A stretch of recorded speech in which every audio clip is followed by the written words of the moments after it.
تو پہلی جو علامت حضور صلی اللہ علیہ وسلم نے بیان فرمایا من اعطا للہ، جو شخص دے تو اللہ کے لیے دے۔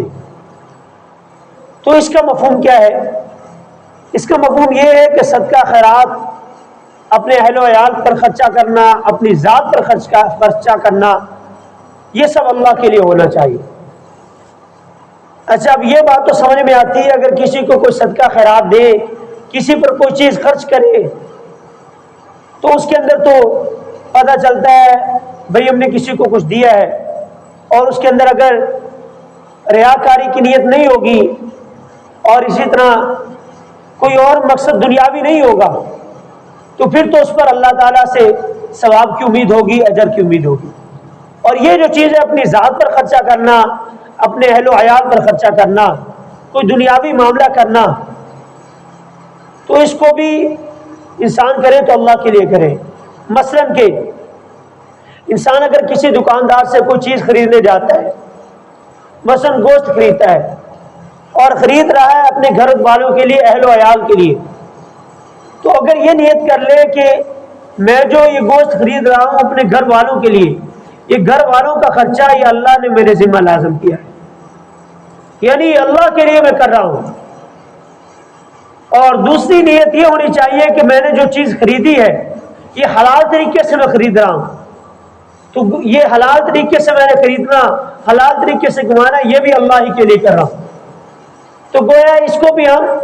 اللہ ہی کے لیے کام کر سکتے ہیں، اگرچہ ہماری اپنی ضرورتیں ہیں، دنیاوی معاملات ہیں، لیکن ڈاکٹر عبدالعزیز صاحب فرماتے ہیں کہ صرف زاویہ نگاہ بدلنے سے دین، دنیا کا کام بھی دین بن جاتا ہے۔ مثلا ہم نے کھانا، اٹھنا، بیٹھنا، سونا،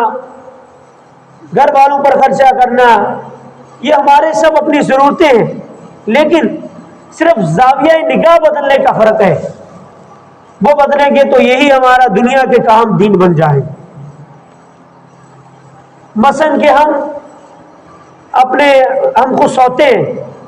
تو اگر یہی نیت کی جائے، حضور صلی اللہ علیہ وسلم کا فرمان سامنے رکھا جائے، اِنَّ لِنَفْسِكَ عَلَيْكَ حَقًّا، کہ تیرے نفس کا بھی تجھ پر کوئی حق ہے، نفس کا بھی تجھ پر حق ہے، یعنی انسان حضور کی اتباع میں سوئے آرام کرے، حضور کی اتباع میں کھانا کھائے،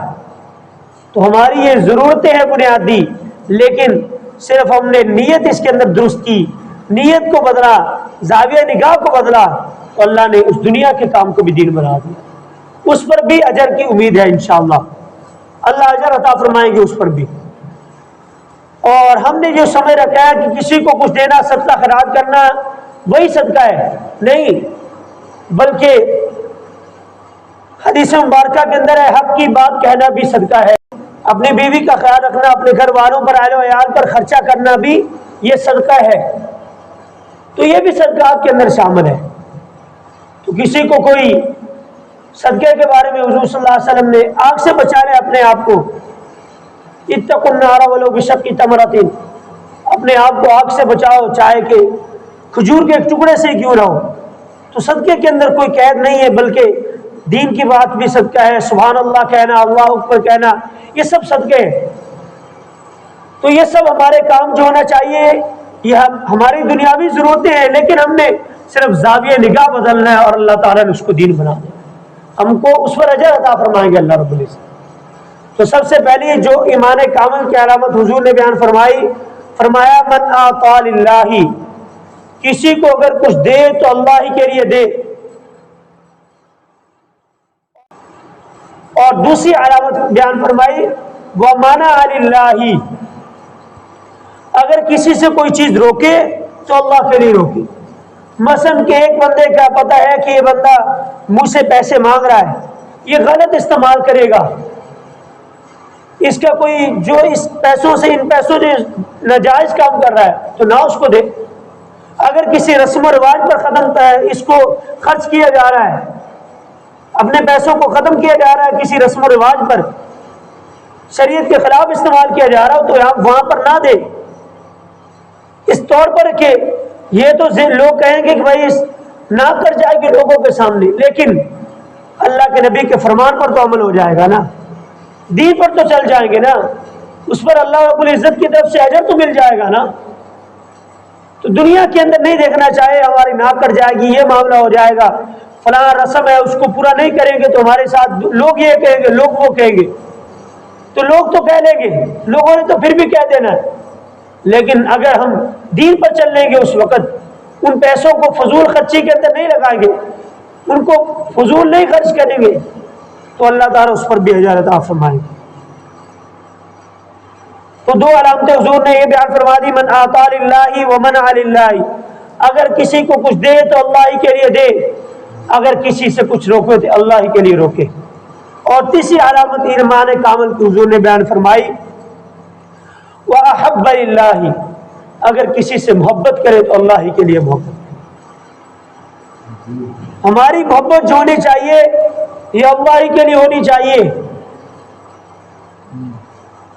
اگر ہم اپنی بیوی سے محبت کریں تو بظاہر طور پر ہماری ضرورت ہے، ہمارا معاشرہ ہے، ہماری ایک نفسانی خواہشات ہے، لیکن اگر ہم نے اس زاویہ نگاہ کو بدلا، ہم نے کہا کہ حضور صلی اللہ علیہ وسلم بھی اپنی بیویوں سے محبت فرماتے تھے، ازواج مطہرات سے محبت فرماتے تھے، اور ان کی دلجوئی کے لیے بہت سارے ایسے کام کیے فرماتے جو ہمیں تھوڑے سے حیران کر دیتے ہیں۔ مثلا کہ حضرت عائشہ رضی اللہ عنہا کو حضور صلی اللہ علیہ وسلم نے 11 بیویوں کا قصہ سنایا کہ 11 عورتیں اکٹھی بیٹھی، ایک نے کہا ہر ایک نے اپنے خاوند کی تعریف کی اپنے الفاظ میں، اپنے خاوند کی جو اصل بات تھی، کسی نے اپنے اس کی جو گہرائی کے اندر بیان کی تھی، انہوں نے اپنے خاوندوں کی جو تعریف کہہ رہے ہیں اس کو مذمت بھی کہہ سکتے ہیں، انہوں نے اپنے خاوند کا حال بیان کیا ہر ایک عورت نے۔ حضور صلی اللہ علیہ وسلم نے وہی قصہ حضرت عائشہ کو سنایا، اور یہی حضرت عائشہ رضی اللہ عنہا ہے کہ ایک جنگل کے اندر، میدان کے اندر حضور صلی اللہ علیہ وسلم نے ان کے ساتھ دوڑ لگائی۔ ہمیں تھوڑا سے حیران کر دیتے کام، لیکن حضور صلی اللہ علیہ وسلم نے اپنی ازواج مطہرات سے محبت فرمائی۔ ہم کہتے ہم دیکھتے ہیں وہ انتہا پر پہنچنے والے تھے، ان کا مقام منتہی والا ہے، یعنی انتہا تک ہے، اس سے آگے کوئی مقام نہیں ہے۔ اور ایک ہم بھی دیکھتے ہیں، ہم بھی اپنی بیویوں سے محبت کرتے، لیکن ہماری محبت اور ان کی محبت کے اندر زمین و آسمان کا فرق ہے۔ اس کے بارے میں 3 درجات ہوتے ہیں۔ حکیم الامت حضرت مولانا اشرف علی تھانوی رحمہ اللہ فرماتے ہیں کہ 3 شخص ہیں، ایک شخص تو دریا کے ایک کنارے پر کھڑا ہے، ایک شخص دریا کو پار کر کے دوسرے کنارے پر پہنچ چکا ہے، اور تیسرا شخص درمیان میں تیر رہا ہے۔ یہ تو اس نے ابھی سمندر کی لہروں کا دریا کی لہروں کا مقابلہ نہیں کیا، لیکن وہ شخص دوسرے کنارے پر کھڑا ہے، بظاہر طور پر تو یہ بھی ساحل پر کھڑا ہے، وہ بھی ساحل پر کھڑا ہے، دونوں برابر نظر آ رہے ہیں، لیکن حقیقت کے اندر ان کے اندر زمین و آسمان کا فرق ہے، کیونکہ یہ ابھی دریا کے اندر نہیں داخل ہوا، اس نے دریا کی سمندروں کی لہروں کا اس نے مقابلہ نہیں کیا ہے، لیکن اس شخص نے مقابلہ کیا ہے، وہ گزر کر وہاں تک پہنچا ہے، اور یہ ابھی یہیں پر کھڑا ہے۔ بظاہر تو ہمیں برابر لگ رہے ہیں، لیکن حقیقت کے اندر ان کے اندر فرق ہے۔ اور یہی چیز ہے کہ ایک بندہ حضور صلی اللہ علیہ وسلم کی ذات گرامی کو لے لیجیے، ان کی حالت تو شخص کی طرح ہے جو دریا کے کنارے کو پار کر کے دوسرے کنارے پر پہنچ چکا ہے، اور ایک شخص ہم ادھر ہی کھڑے، تو بظاہر تو برابر لگ رہے ہیں کس طور پر کہ وہ بھی اپنی بیویوں سے محبت کرتے ہیں، اپنی بیویوں کی دلجوئی کے لیے یہ کام کرے، ہم بھی کر رہے ہیں، لیکن فرق کیا ہے کہ انہوں نے اس کا مقابلہ کیا ہے، وہ گزر کر وہاں تک پہنچے، ہم وہیں پر کھڑے ہوئے۔ ہماری محبت جو ہے وہ نفسانی خواہشات کی طرف چل رہی ہے، ہماری جو محبت ہے وہ نفسانی تقاضوں کے مطابق ہے، ہماری محبت ہے دنیا کے لیے، لیکن حضور صلی اللہ علیہ وسلم کی محبت اللہ تعالیٰ کی ذات کے مطابق تھی، اللہ تعالیٰ کے حکم کے مطابق تھی، یعنی جو اللہ نے حکم دیا تھا اسی کے مطابق وہ اپنی بیویوں سے محبت کریں۔ اور اگر ہم کسی اللہ والے سے محبت کرتے ہیں تو اس کے اندر بھی کوئی دنیاوی مقصد نہیں ہونا چاہیے۔ مقصد یہ ہو مثلا کہ اگر یہ بڑا اللہ والا ہے، بڑا اونچا بندہ ہے، اس کے بڑے بڑے حکومتی جو بندے وزیر اعظم تک اس کے رابطے ہیں، اور بڑے سیٹوں کے ساتھ اس کے رابطے ہیں، اس کا بھائی ایک علاقے کے اندر نام ہے اس کا، فلاں میر صاحب سے ہم بیعت ہوتے ہیں، فلاں اللہ والے سے ہم دوستی کرتے ہیں، کس کا تعلق بڑا اونچا ہے، دنیا کے اندر اس کے بڑے لوگ جانتے ہیں، ہم اس کے پاس بیٹھیں گے تو کچھ ہمارے کام بھی بن جائیں گے، ہمارے دنیاوی مقاصد حاصل ہو جائیں گے۔ تو یہ جو ہماری محبت ہے یہ اللہ کے لیے محبت نہیں ہے، اگرچہ اللہ والے سے محبت کر رہے ہیں لیکن اس کا مقصد کیا ہے کہ دنیا ہے، کہ دنیا کے اندر لوگوں کے ساتھ رابطہ بڑھ جائے گا، دنیاوی مقاصد کو حاصل کرنا ہے۔ تو ہماری محبت جو ہونی چاہیے کسی سے تو وہ صرف اللہ ہی کے لیے ہونی چاہیے۔ ہماری دنیاوی محبتیں ہیں، مثلا کہ ہم اپنے بیوی بچوں سے محبت کرتے ہیں، اپنی بیوی سے محبت کرتے، اپنے والدین سے محبت کرتے، ماں باپ سے محبت کرتے، ایک فطرت کا تقاضا ہے، انسان اپنے والدین سے محبت کرتے۔ لیکن اگر یہی چیز اگر انسان ذہن کے اندر لے آئے کہ حضور صلی اللہ علیہ وسلم نے فرمایا ہے کہ محبت کی نگاہ سے اپنے ماں باپ کو دیکھنا یہ حج اور عمرے کا ثواب رکھتا ہے، تو یہی ہماری فطرت کا تقاضا تھا۔ ایک دنیا کے اندر ایک چیز چل رہی تھی لیکن ہم نے ایک زاویہ نگاہ بدلا، صرف ہم نے اپنے ذہن کے اندر یہ خیال لایا کہ حضور کی محبت کے اندر، حضور کی اطاعت کے اندر ہم یہ کام کر رہے ہیں تو اس پر اللہ اجر عطا فرمائے۔ اور بچوں سے محبت ہم ویسے بھی کرتے ہیں، لیکن اگر یہ چیز ہو کہ حضور کی اتباع میں کر رہے ہیں، مثلا کہ حضور صلی اللہ علیہ وسلم ممبر پر خطبہ دے رہے تھے، حضرت حسن یا حضرت حسین رضی اللہ عنہ میں سے وہ کوئی آیا تو حضور صلی اللہ علیہ وسلم ممبر سے اترے، ان کو اٹھا کر اپنے ساتھ بٹھا۔ نماز پڑھتے ہوئے حضرت امامہ رضی اللہ عنہ چھوٹی بچی وہ حضور کے اوپر چڑھ گئی تو حضور جب سجدے سے اٹھے رہے کہ ان کو اتارا پھر اوپر بیٹھ جاتی تھی۔ تو ہم اگر اس چیز کو دیکھیں کہ حضور صلی اللہ علیہ وسلم یہ کر رہے تھے تو اس وجہ سے ہم اپنے بیوی بچوں سے محبت کر رہے ہیں، اپنے ماں باپ سے محبت اس وجہ سے کر رہے ہیں کہ حضور صلی اللہ علیہ وسلم کر رہے تھے، اور کسی اللہ والے سے محبت اس وجہ سے کر رہے ہیں کہ اللہ کے ہمیں قریب کر رہا ہے، نہ کہ اس وجہ سے کہ اپنے دنیاوی مقاصد کو حاصل کیا جائے۔ اور چوتھی چیز جو حضور صلی اللہ علیہ وسلم نے ایمان کامل کی علامت بیان فرمایا وَأَبْغَضَ لِلَّهِ، اگر کسی سے بغض ہو تو وہ بھی اللہ کے لیے ہونا چاہیے۔ یہ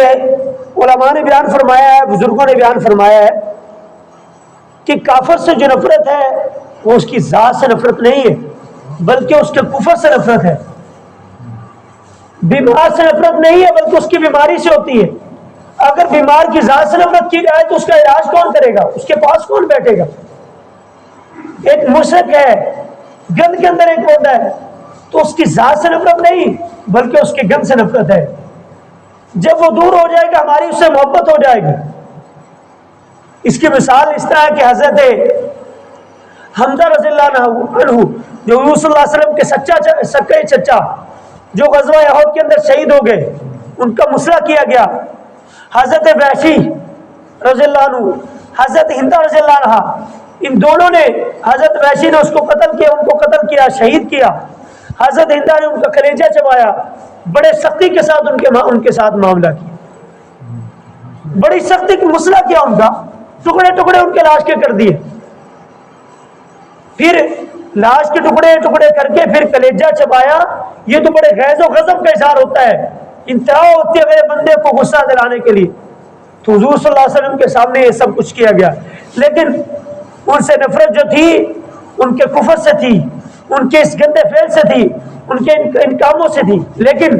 جب ان کو ایمان کی دولت نصیب ہو گئی، انہوں نے کلمہ پڑھ لیا تو آج ان کا نام بھی احترام کے ساتھ لیا جاتا ہے۔ حضرت وحشی رضی اللہ عنہ کہا جاتا ہے،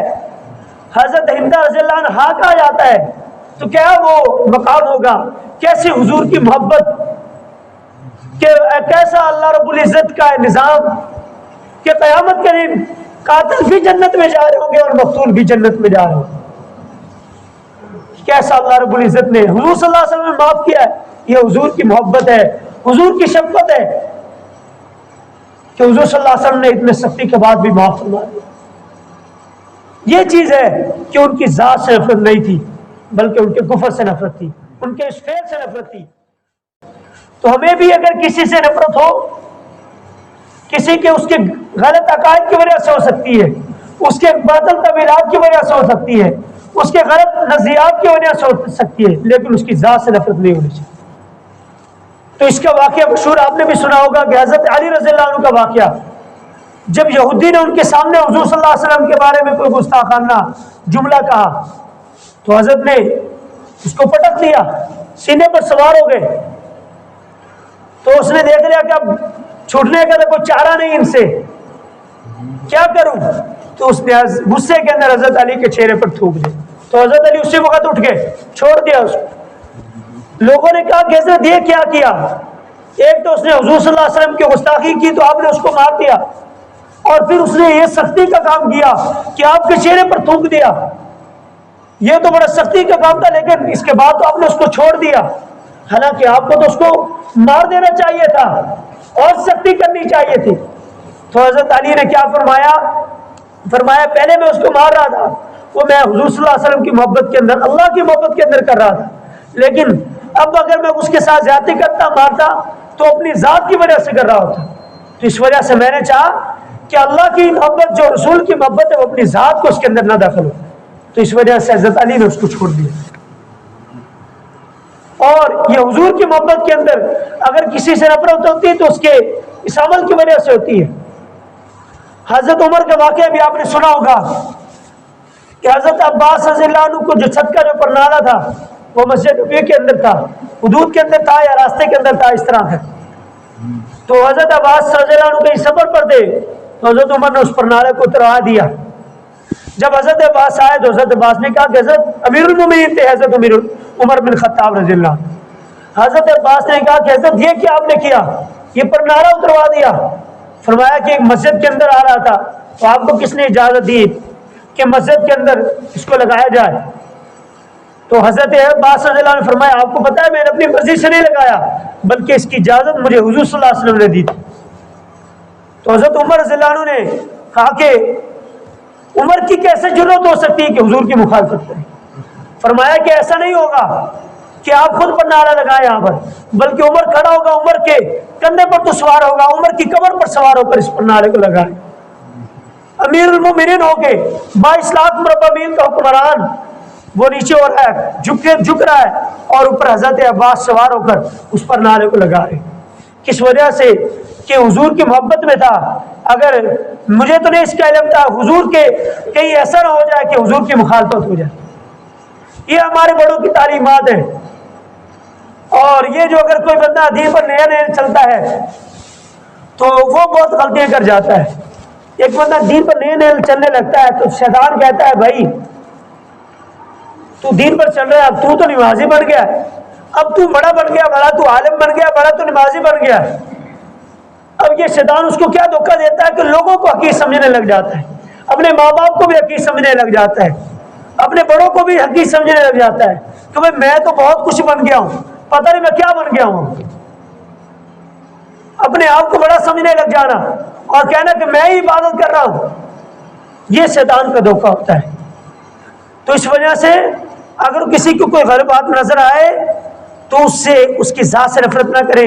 بلکہ اس کی اصلاح کی کوشش کرے، اس کو سمجھانے کی کوشش کرے۔ ہمارے بڑوں کی قطعاً یہ تعلیمات نہیں ہے کہ کوئی بندہ غلط کر رہا ہے تو آپ اس کو اس طرح ہی غلط کریں، آپ اس کو اس طرح کی زبان استعمال کریں، بازاری زبان استعمال کریں، بلکہ ایسا انداز سے اس کو سمجھائیں اور اس کی ذات سے نفرت نہ کرے۔ اور اس کے کفر سے جب نفرت کرے تو اس کو بھی اس چیز کا علم ہونا چاہیے کہ بھائی اس کی جو مجھ سے نفرت ہے یہ میری ذات کی وجہ سے نہیں ہے، بلکہ اس کی نفرت جو ہے دین کی وجہ سے نفرت ہے، میرے کفر کی وجہ سے نفرت ہے، میری اس غلط بات کی وجہ سے مجھ سے نفرت ہے۔ اگر آج ہی یہ میری غلط بات ختم ہو جائے، یہ مجھ سے محبت کرنے لگ جائے گا، تو ہماری نفرت جو ہونی چاہیے یہ اسی طرح ہونی چاہیے۔ تو حضور صلی اللہ علیہ وسلم نے 4 علامات بیان فرمائی ہے۔ من اعطى للہ، اگر کسی کو کچھ دے تو اللہ ہی کے لیے دے، چاہے اپنی بیوی بچوں پر خرچ کرے،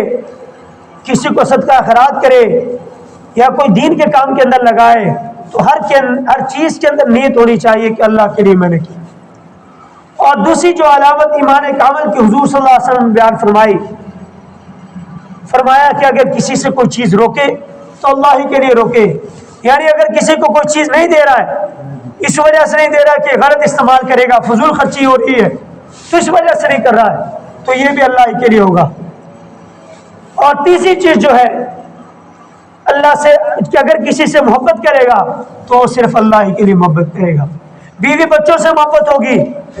اپنے والدین سے محبت ہوگی, کسی اللہ والے سے محبت ہوگی تو وہ صرف اللہ ہی کے لیے محبت ہونی چاہیے.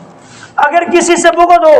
کسی سے نفرت ہو تو وہ بھی صرف اللہ ہی کے لیے ہو. اگر آج اس کا بغض اور اگر ہم اس کے بغض کے اندر ہم تو بظاہر تو اس کو یہ بتا رہے کہ ہم دین کی وجہ سے تو سے نفرت کرنے, تو نے جو دین کو برباد کیا ہے, تو نے یہ غلطی کی اس وجہ سے نفرت کرے, لیکن ہمارے افعال سے ہمارے کاموں سے ایسا نہ محسوس ہونے لگے کہ ہم گویا کہ ہم اس کی ذات سے نفرت کر رہے ہیں. اس کو ایسا محسوس نہ ہونے دیں. اس کو یہ سمجھائیں کہ بھائی آج تو اپنی غیر بات کو چھوڑ دے, ہم تجھ سے محبت کرنے لگ جائیں. ہم حضور صلی اللہ علیہ وسلم کی تعلیمات پر عمل پیرا ہونا چاہیے ہم سب کو. ہم تو ان کے پیروکار ہیں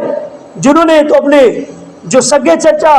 اور اپنے جو دشمن تھے سگے چچا کو اتنی سختی کے ساتھ عجیب طرح سے کر کے شہید کیا, مسئلہ کیا,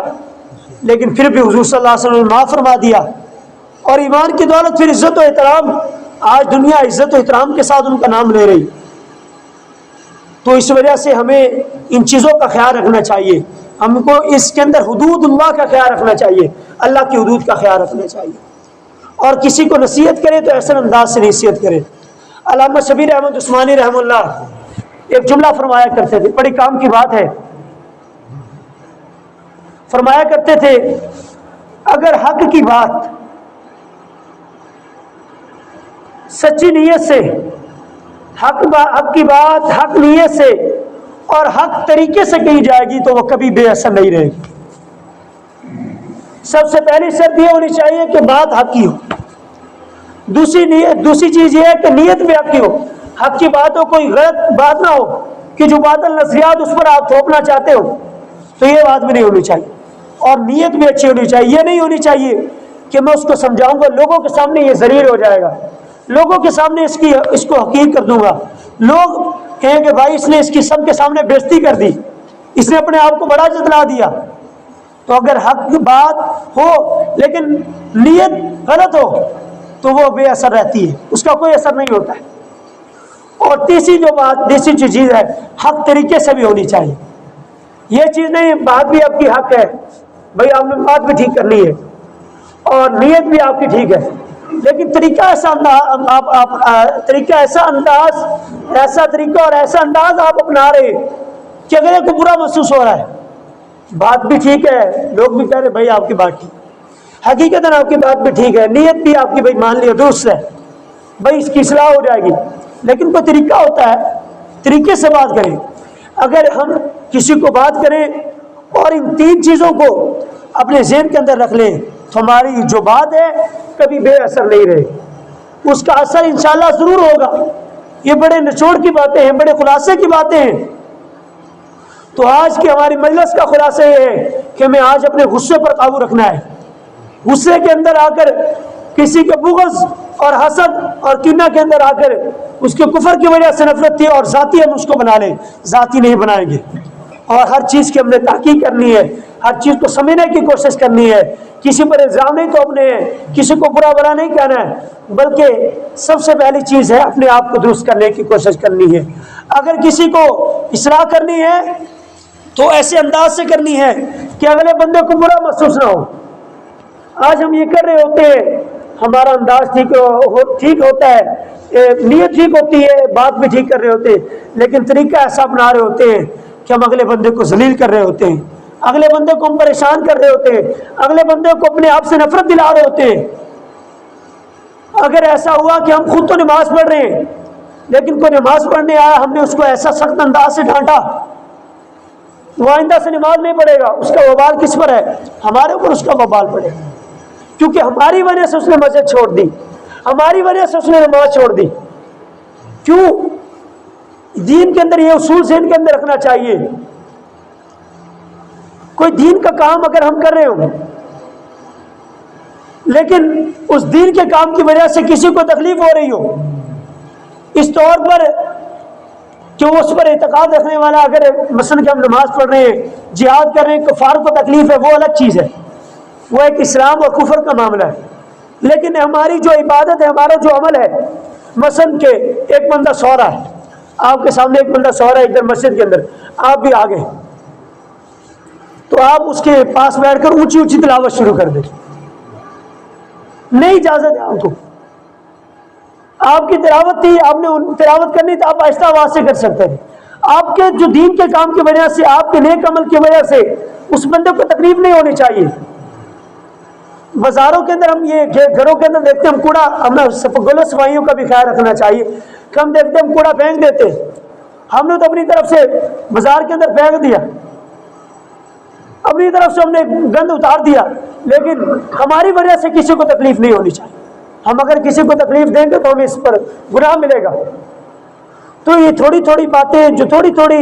مشقت کی باتیں اتنی نہیں ہے، بس تھوڑی سی توجہ کی باتیں ہیں، تو اس پر اللہ رب العزت کی طرف سے بڑا اجر ہے، بڑا اجر اللہ رب العزت کی طرف سے. ہمیں بس اپنے ایک زاویہ نگاہ کو بدلنا ہے اور ان چیزوں کو سمجھنا ہے اور اللہ ہی کے لیے کام کرنا ہے اور دین کی خدمت کرتے رہنا ہے، دین کے لیے مسلسل کام کرتے رہنا ہے. آج کل فتنوں کا دور ہے، بہت سارے فتنے سر اٹھا رہے. پہلے فتنے ہوتے تھے، ان کا ایک الگ روپ ہوتا تھا کہ بس بات کرتے تھے اور بس اپنا ایک طریقہ سختی کے ساتھ آتے تھے تو لوگ ان کو کچل دیتے تھے، مار دیتے تھے، ختم ہو جاتی تھی. لیکن آج کل علمی فتنے ہیں، علمی دور ہے. آج کل ہمیں کسی کو گالم گلوچ سے ہم کسی کو زیر نہیں کر سکتے ہیں، کسی کو مار پیٹ کے ہم زیر نہیں کر سکتے ہیں. آج دور ایسا ہے، اگر کسی کو ہم ماریں گے، کسی کو گالم گلوچ کریں گے تو اس کو اور عزت ملے گی، اس کو اور ترقی ہوگی. نہیں، بلکہ آج دور ہے جو جس زبان کے اندر آپ پر اعتراض کر رہا ہے، جس زبان کے اندر آپ کو غلط کر رہا ہے، غلط کہہ رہا ہے، تو آپ نے اسی زبان کے اندر اس کو تردید کرنی ہے، اسی چیز کے اندر. ہمارے علماء نے اس پر بہت کام کیا ہے. آج کل بہت سارے لوگ آ رہے ہیں، اس کے لیے پریشانی کی بات نہیں، بہت سارے نظریات آپ کو ملیں گے اور ایسی ایسی چیزیں ملیں گی آپ کو جو ذہن کے کہے گا بھائی ہم تو 1400 سال سے برباد ہو گئے، آج ہمیں دین کا پتہ چلا ہے. 1400 سال سے علماء نے دین کو برباد کر دیا. اس طرح کے لوگ ملیں گے. آگے بھائیو، ہماری جو اولادیں ہیں ان کی ہم نے حفاظت کرنی ہے. کوئی یہ مقصد نہیں ہے، فرقہ پرستی مقصد نہیں ہے کہ ایک فرقے پر لگائیں، ان کو اس طرح کریں، نہیں، بلکہ ان کو سکھلائیں اللہ کی توحید، ان کو سکھلائیں رسول اللہ صلی اللہ علیہ وسلم کی رسالت، ان کو سکھلائیں صحابہ کی عزت ان کو سکھلائیں. ہم کسی بندے کی بات کو نہیں مانیں گے جو ہمیں اللہ کے خلاف لے کر جائے، رسول کے خلاف لے کر جائے، صحابہ کے خلاف لے کر جائے، بزرگان دین کے خلاف لے کر جائے. اگر کوئی بات ہمیں غلط ملے گی تو ہم اس کی اصلاح کرنے کی کوشش کریں گے، اس کو سیکھنے کی کوشش کریں گے. ہو سکتا ہے کہ ہمارے سمجھنے کے اندر غلطی ہو، ہمارے سیکھنے کے اندر غلطی ہو. جب ہم اپنے علماء پر اعتماد رکھیں گے تو انشاءاللہ ہمارا دین بھی محفوظ رہے گا، ہمارا ایمان بھی محفوظ رہے گا اور ہماری اولادوں کی بھی ایمان کی حفاظت ہوگی. دعا اللہ رب العزت سے جو کچھ کہا گیا ہے، سنا گیا، اللہ تعالیٰ عمل کی توفیق عطا فرمائے. وآخر دعوانا الحمدللہ رب العالمین.